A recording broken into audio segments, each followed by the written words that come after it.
The speculation surrounding Blake Lively and Justin Baldoni only grew stronger when fans noticed that Justin appeared to keep his distance from the rest of the cast during production.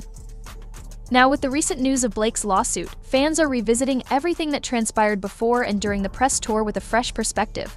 Justin has been accused of inappropriate behavior on set and slandering Blake's character throughout the filming process. Strategic moves by the attorneys and glimpses into what might happen during the main trial. According to unofficial sources, the presiding judge spent the bulk of the session reviewing the nature of the allegations, the potential scope of the upcoming trial, and each legal team's readiness to proceed with what promises to be a complicated series of proceedings.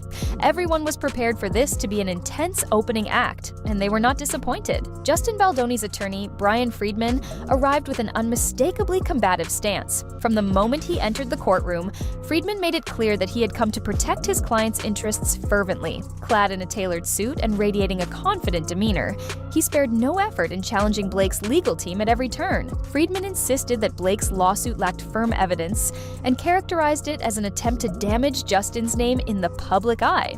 During these opening arguments, Friedman leveled criticisms against Blake's attorneys for trying to manipulate the media narrative before Justin had even had the chance to properly respond.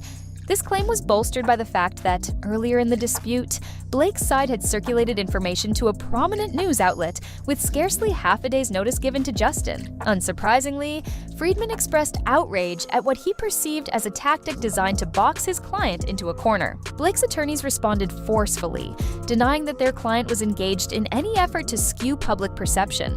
They maintained that Blake was the genuine victim of serious wrongdoing and had only gone public to ensure that the relevant facts were brought to light. Despite their insistence, Friedman quickly gained the upper hand in this early round by reminding the court that the original media coverage, which showcased very damaging statements against Justin, exact same thing to Justin Baldoni, except this time, she played for even bigger stakes. This wasn't just about making someone uncomfortable on set, this was about stealing a movie out from under its rightful director, taking full control, and then framing the person she betrayed as the villain. Blake was never content with just being the lead actress. Let's just say there are rumors that he's not thrilled about being dragged into this mess. Blake literally referred to Ryan and Taylor as her dragons in leaked text messages. Who does that? Who treats their husband and best friend like some kind of personal attack squad? And for what? To destroy the career of a man who did nothing but try to protect the integrity of his own film? The fact that Taylor might be distancing herself from Blake is huge. Because if Taylor Swift, one of the most loyal people in Hollywood, starts backing away, that tells you everything you need to know about where this is headed. Blake is losing control of the narrative, and she knows it. And let's not forget Penn Badgley, because this is where it gets even better. The same man she tried to blacklist years ago, he's thriving. Not only is he one of Netflix's biggest stars thanks to you, but he's also friends with Justin Baldoni. That's right, the two men Blake tried to ruin are now standing side by side, watching as her empire crumbles. And here's the kicker, Penn doesn't even follow Blake on social media anymore. He's completely cut her off, but he does follow Justin. That says everything. Blake Lively built her career on manipulation. She climbed to the top by stepping on people, twisting the truth, and using her connections to rewrite reality. But now, the people she tried to destroy are thriving, while she's stuck in the middle of a legal and PR nightmare that she cannot spin her way out of. And Hollywood is starting to turn on her. Studios don't want to work with someone who brings this much drama. Brands don't want to attach their name to someone being compared to Amber Heard. Even her biggest supporters are staying quiet. And when the people who used to back you up suddenly have nothing to say, that's when you know you're in trouble. Blake thought she was untouchable, but the truth has finally caught up to her. And this time, there's no getting out of it. Blake Lively's downfall is happening in real time, and the more she tries to cover her tracks, the worse it gets. For years, she played the innocent Hollywood sweetheart, but behind the scenes, she was pulling every manipulative trick in the book to sabotage her co-stars, poison entire casts, and steal control of projects that weren't hers to begin with. But now, the truth is out, and the very people she tried to bury are the ones standing tall while she scrambles to save her career. The way she tried to destroy Justin Baldoni is just another example of her toxic behavior. She didn't just push him out of It Ends With Us, she systematically erased his influence, manipulated the cast against him, and then had the audacity to frame him as the villain. She used the same playbook she used against Penn Badgley years ago on Gossip Girl, where she admitted to turning the entire cast against him just because she didn't like that he was hired for the role. She thought she could do it again. She thought she could control the media narrative, make Justin look like the bad guy, and come out on top like she always does. But this time, she underestimated just how much evidence there was against her. Justin's lawsuit exposed her entire operation, situation. The fake text leaks, the behind-the-scenes manipulation, the way she forced rewrites and took full control of a film that was never hers in the first place. It's all out in the open now. And worse for her, she tried to claim he was launching a smear campaign against her, when in reality, all the receipts coming out have been her own doing. The only thing being exposed here is her lies. And speaking of lies, let's talk about how deep her manipulation really goes. Blake didn't just try to ruin Justin Baldoni's reputation, she also dragged Ryan Reynolds and Taylor Swift into her mess. She literally referred to them as her dragons, the people who would fight for her when things got messy. What kind of person talks about their husband and best friend like that? Like they're her personal soldiers instead of real people with their own lives? But here's where it gets really interesting. Taylor Swift is reportedly backing away from Blake. That's a huge deal. If Taylor, who is known for fiercely protecting her close friends, is now creating distance, it means she sees just how messy this situation is. Blake thought she could weaponize Taylor's influence like she always does. But now, it looks like that plan is falling apart too. And Ryan Reynolds, the man who has spent years protecting Blake's image, even he's reportedly not happy about being caught up in this drama. He's spent years building his career on likability, charm, and business success. The last thing he wants is to be dragged into Blake's legal and PR disaster. But let's not forget the most ironic twist of all. Penn Badgley, the man Blake tried to ruin years ago, is now friends with Justin Baldoni. The very people she tried to take down have now joined forces, and they're thriving while she drowns in controversy. Penn doesn't even follow Blake on social media anymore. He's completely cut her off, but he follows Justin. And the fact that they've been seen together, that they share the same faith, that they've worked on charity projects together, that says everything about who Hollywood really trusts in this situation. And now, let's talk about the lawsuit. This isn't just a PR scandal. This is a legal war, and Justin is bringing everything to the table. He's suing for defamation, civil extortion, and breach of contract, with $400 million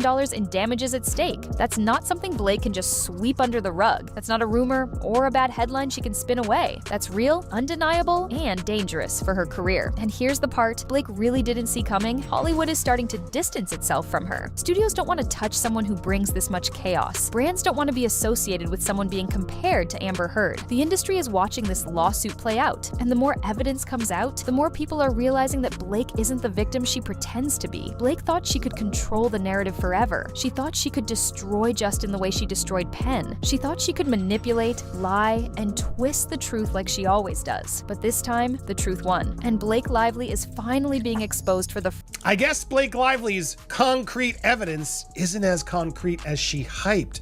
Meanwhile, the only evidence we're actually getting is stuff that's exposing Blake Lively. She's quoted as saying, "I actually poisoned the whole cast against her co-star and boyfriend, Penn Badgley." Hugh Jackman just dropped a bombshell, and it's sending shockwaves through Hollywood. Did he just expose Blake Lively as the secret boss of the Deadpool Wolverine project? This shocking twist has fans scrambling for answers. Now fans everywhere are asking, why is Blake Lively calling the shots? And how did this behind-the-scenes bombshell even happen? Stay tuned, because we're digging into this explosive story. And trust us, you won't want to miss a second of it. And now, it's spilling out into public view. The idea of a famous actress secretly running a huge superhero movie sounds unbelievable, but sources insist there's some truth to it, even if it's been exaggerated. The whole situation has fans divided and buzzing. Some find it hard to believe Blake Lively could have so much power. After all, she isn't part of the official crew. Others point out that as Ryan Reynolds' wife, she might have had special access and influence on the project. Is this just a case of a supportive wife giving helpful advice, or did Blake really hijack the project? Oh my goodness, wait till you see Ladypool. She is gorgeous. Ladypool was played by Blake Lively. She just had a baby too, and can't even tell. I don't think you're supposed to say that. That's okay. I identify as a feminist. And why is Hugh Jackman speaking out about it now? As this breaking story develops, one thing is clear. It's one of the craziest Hollywood twists of the year. Part truth and part rumor, this tale of Blake Lively supposedly taking over the Deadpool and Wolverine movie has everyone talking, taking their jobs seriously enough. The same woman who told Justin Baldoni that her career and reputation were at stake if things weren't done her way. And yet, this is the same woman who openly admitted that she never worked out a day in her life, never dieted, and just got lucky with her metabolism. She's like, I need you to get on a Zoom with Taylor Swift, and we're ruining lives tonight. Be very, very careful with your marriages, folks. This is the kind of Little thing that can dragon. happen. It Yeah, is but to diminishing. your point, The two men she tried to take down are now standing side by side. They're not just friendly, they're close. They serve on the same board of a charity, they share the same faith, and they've been seen together multiple times. And what about Blake? Penn doesn't even follow her on social media anymore. The woman he once dated, the woman he worked with for years, he has completely cut her off. But now, the truth is out, and there's no escaping the backlash. Blake has spent years poisoning casts against co-stars she doesn't like, turning sets into battlefields, and rewriting narratives to make herself look like the victim. But her latest stunt, trying to destroy Justin Baldoni's career, might just be the one that finally ends her reign of deception. She didn't just push Justin out of his own movie. She didn't just manipulate the cast and crew into siding with her. She straight up rewrote history, leaked fake evidence, and then had the audacity to demand his phone records to prove that he was lying. Who does that? Who fabricates messages and then asks for the other person's private data to justify their own lies? First, you're going to make the